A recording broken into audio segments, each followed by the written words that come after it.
ఈ భార్య వేరే వ్యక్తితోనే అక్రమ సంబంధం పెట్టుకుంది. భార్య భర్తకు తెలిసింది అనుకుందాం. తెలిసినప్పుడు ఈయన భర్త కోర్టుకి వెళ్ళి భార్య ఎవరితోనైతే అక్రమ సంబంధం పెట్టుకుందో ఆ వ్యక్తి మీద కేసు వేయచ్చు.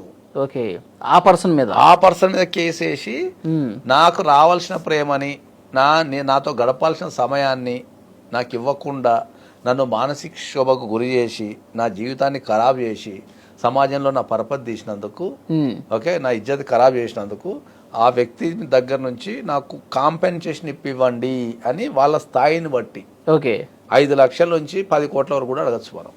అక్కడ ఉన్న వ్యక్తి స్థాయిని బట్టి ఆ వ్యక్తి మీద వేస్తే వచ్చే మజా వేరు. ఓకే, అర్థమైందా? భార్య మీద కాదు. అట్లనే ఎవరైతే తన భార్యతో సంబంధం పెట్టుకుంటారో కేసు. ఓకే, వెరైటీ మంచి ఖతర్నాక్ కేసు ఇది యాక్చువల్లీ. తెలుసా? ఇప్పుడు నాకు అర్థమైంది.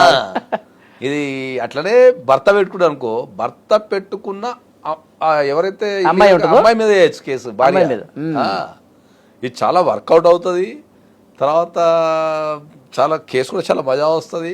సరే, ఇప్పుడు ఈ కేసు నడుస్తున్నప్పుడు ఈ భార్య భర్త మధ్య విభేదాలు ఏమైనా ఉంటాయి కదా, విడిపోతారు కదా వీళ్ళు? విడిపోతారు. అది ఈ కేసు యొక్క గొప్పతనం ఏంటంటే విడిపోయి వేసుకోవచ్చు, ఒకటే ఇట్లా ఉండేసుకోవచ్చు, చెప్పిన మాట వినకపోతే.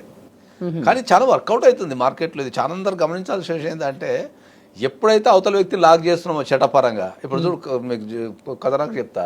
ఇప్పుడు ఇదే కేసులో భార్య ఒక వ్యక్తితో అక్రమ సంబంధం పెట్టుకుంది. భర్త ఏం చేసిండు, ఆ పెట్టుకున్న వ్యక్తి మీద కోర్టుకు లాగిండు. వాడు సచ్చకుండా కోర్టుకు రావాలా, వాడు కోర్టుకు రాకపోతే పైసలు కట్టాలా.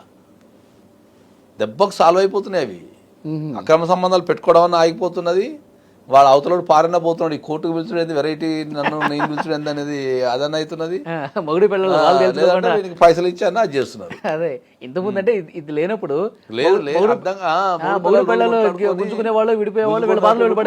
జరుగుతున్నది. కానీ ఇప్పుడు దీనివల్ల మంచి ఆప్షన్స్ వచ్చేసినాయి. ఓకే, 5 లక్షల నుంచి 10 కోట్ల వరకు అవతల వ్యక్తి యొక్క కెపాసిటీని బట్టి మనం. సరే, ఇలాంటి కేసు మీరు డీల్ చేశారా? చేసినా కాబట్టే వర్కౌట్ అవుతుందని చెప్తున్నా నేను. అదే చేసినాం కాబట్టే వర్కౌట్ అవుతుంది. అవి వేగంగానే సాల్వ్ అయిపోతుంది సమస్యలు.